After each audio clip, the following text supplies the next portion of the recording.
What's up, people? Back with another reaction, back with some more Dead Kennedys, and we're back with a tune from an album I've reacted to, sort of. It's actually originally from their In God We Trust Incorporated EP, but I have, and this is on the original Virus label, all my Dead Kennedys material was purchased before Jello lost access to the copyright to the catalog, which again I've talked about it in other videos. I'm not really going to get into it. I get that both sides had legitimate positions and concerns. Ultimately, I'll say that for me, the Dead Kennedys is the period of the band with Jello Biafra, and even though the band performs now with other singers, that look, I got nothing against anyone, but ultimately, to me, that's it's a Dead Kennedys later reincarnation. It's not the same band. So yeah, to me the Dead Kennedys are Jello Biafra, and I'm very happy to have all their material on his Alternative Tentacles label. I did want to point out, like I said, this is Plastic Surgery Disasters, the second album, plus the In God We Trust Incorporated EP. I did always like the guys stuck behind the barcode, just the cheeky, like, yeah, just kidding. This is not like a mass, scannable barcode like, sort of more mainstream label releases. But yeah, we're going to listen to a tune called We've Got a Bigger Problem Now, which, if you didn't know, is sort of a remix or a reinterpretation of one of their most famous tunes heard on their opening album, Fresh Fruit for Rotting Vegetables, which is California Uberalis, which is about, Governor Jerry Brown, and it's about, in a way, Ronald Reagan, and it's about sort of conservative politics in California and the way that those were essentially made writ large with the ascension of Reagan to the White House and so on. And then this song is coming back a couple years after that was written, like I said, and now with Reagan in the White House. And they're saying, look, we've got much bigger problems now. This is not just a California thing. This is, they've taken this brand nationally, and this sort of, the bombastic and sort of, fiery rhetoric that was issued both domestically and in terms of foreign policy. And it's like, okay, now are we like with the saber rattling? Are we on the edge of nuclear war? And ultimately domestically, are they going to try to transform politics and music? Which, again, if you didn't know, there were very conservative groups like the Parents Music Resource Center, which I believe Reagan's wife was involved in. I know Tipper Gore was involved in. And they were basically trying to not only, get any album they didn't approve of with a sticker on, parental advisory, explicit lyrics. That was sort of, their doing, that became a big thing with the major labels. But also they would just put out lists of the most objectionable bands and songs, and it was like Iron Maiden and, again, Dead Kennedys, Butthole Surfers, and anything that for any reason they didn't like, they essentially tried to like boycott out of the music industry. They did the same with movies and video games. So again, this song, I think, is responding to the fact that increasingly is becoming this like, how dare you be edgy, or how dare you, be creative and, be withering and sarcastic in your art, and no, we're going to do our best to make sure this doesn't get into the hands of young people and so on. So in terms of like international politics, domestic, cultural, and social dynamics in light of what was happening in the early to mid 80s, the trickle-down economics idea that, hey, we're going to cut taxes on the rich, and maybe eventually those benefits will work their way down and trickle their way down to the lower economic rungs, which always, seems like such a ridiculous notion.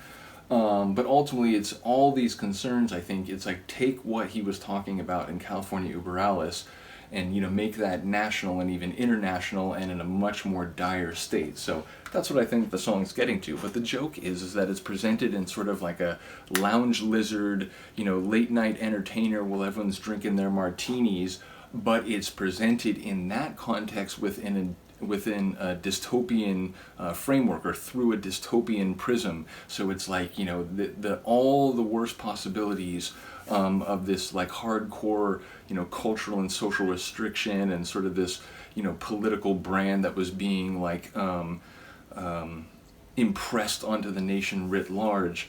It sort of manifests in this like sort of bizarre dystopian, again, like lounge singer sort of style, but then it bursts into the more traditional flavor of the California Uberalis, and the last time it's really rip-roaring and fantastic. So it's a very complex sonic palette. It's a lyrical update to the earlier tune. I absolutely love this one. Let's get it. This is Dead Kennedys. We've got a bigger problem now, from their 1982 album, or no, sorry, their 1981 EP, In God We Trust, Inc. And yeah, this is alternative Tentacles. I'm trying to see if I can see the virus number. It's very small, so I'll look it up later and I'll put it in the description of the video. But here we go. We've got a bigger problem now. Dead Kennedys, 1981.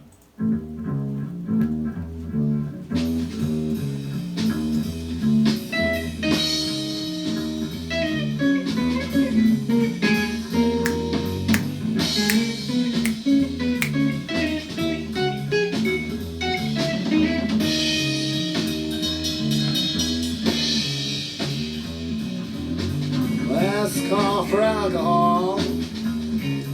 Last call for your freedom of speech. Drink up. Happy hour is now enforced by law. It's a theme he's come back to a couple times. Special. It's called the Tricky Dicky Screwdriver. Mandatory sedation. 1 part Jack Daniels, 2 parts purple Kool-Aid, and shaker of formaldehyde from the jar of Hitler's brain, and we got in the back storeroom. Definitely don't take that, for a number of reasons.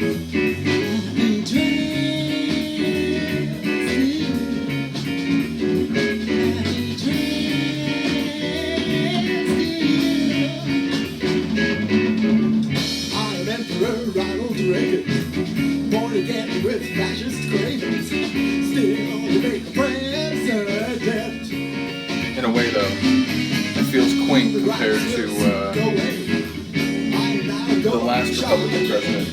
Now I command all of you. Now you're gonna parade school. And again, And I'll make sure that they're doing it now. They're going for it. California, Uberalis, California, I mean, we need a third version of this. Uberalis, California. Again, maybe complicated given the nature of the band's relations. Shop, shop, shop, yeah!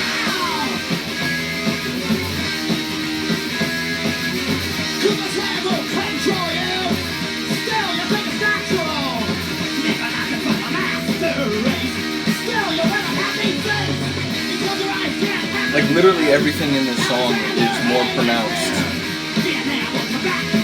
Like, the far fascist right is doing these things legit. California, Uberalis, California, Uberalis, Uberalis, California, Uberalis, California.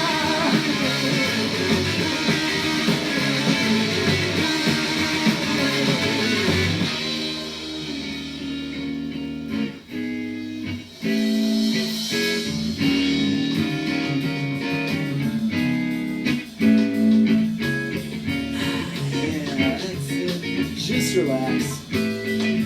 Have another drink. A few more pretzels. A little more MSG. Some of that pump Turn on mustard. those Dallas Cowboys on your TV.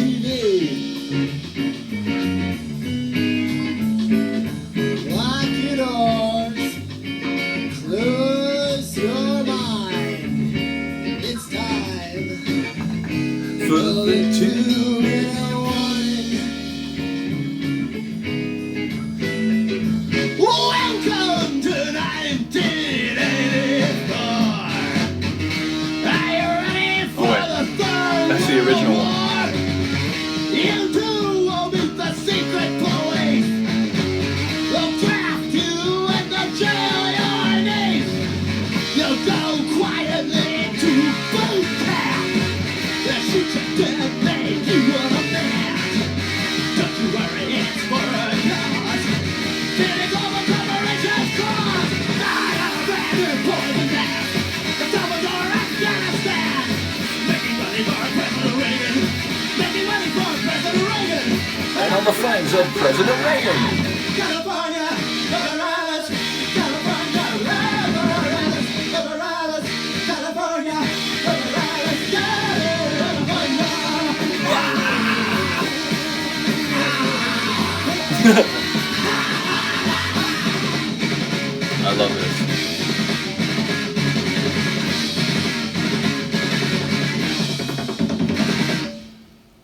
Imagine if you sat down in a bar in the 1980s and a lounge lizard act started up and suddenly they burst into that fireball both sonically and lyrically. You'd be quite astounded. But yeah, like I said, I love the Dead Kennedys. I love Jello Biafra, one of the most creative and, you know, sort of ideologically confident and strident people. I really do enjoy his ideas, you know, and that's the thing, you know, I listen to these bands and like I realize, you know, not everyone who listens to the bands will take the same away from them. So, you know, if the way I interpret the lyrics is different than you do, or if, you know, your sympathies are different, no worries. I'm here to talk about music. Inevitably, when I listen to punk rock and when I listen to a band like the Dead Kennedys, very progressive and sort of like direct action oriented sort of band, eventually I'm going to have to talk some politics. So that's just the way it goes. But again, ultimately, you know, it's cool if people don't see the world the same way as me. But at the end of the day, I do love the Dead Kennedys and I love a lot of their ideas. And, you know, it just feels like, as I said, that song is as relevant in 2022 as it was, you know, in the early 80s. And yeah, so like I said, and one day maybe if, you know, fences could be mended and bridges could be rebuilt somehow, if they could come back for a third version of that song, that would just be fantastic. But again, for me, it would have to involve Jello Biafra. To me, like, Dead Kennedys now, like, again, you can call them Dead Kennedys like 2 or, you know, like the second generation Dead Kennedys, whatever, but, you know, for me it has to have Jello Biafra. Nevertheless, let me know what you think. Let me know if there's another tune from the In God We Trust Incorporated EP you'd like to hear. Also, I don't think I've done too many tunes on Plastic Surgery Disasters, although up until this point I've been reacting to that on the vinyl copy I have, but that was only that album. It doesn't also include the In God We Trust EP. So anyway, let me know what you think. Let me know if there's another reaction of this band or any other punk bands you'd like to hear. Thank you for listening and watching. I will see you next time. Peace.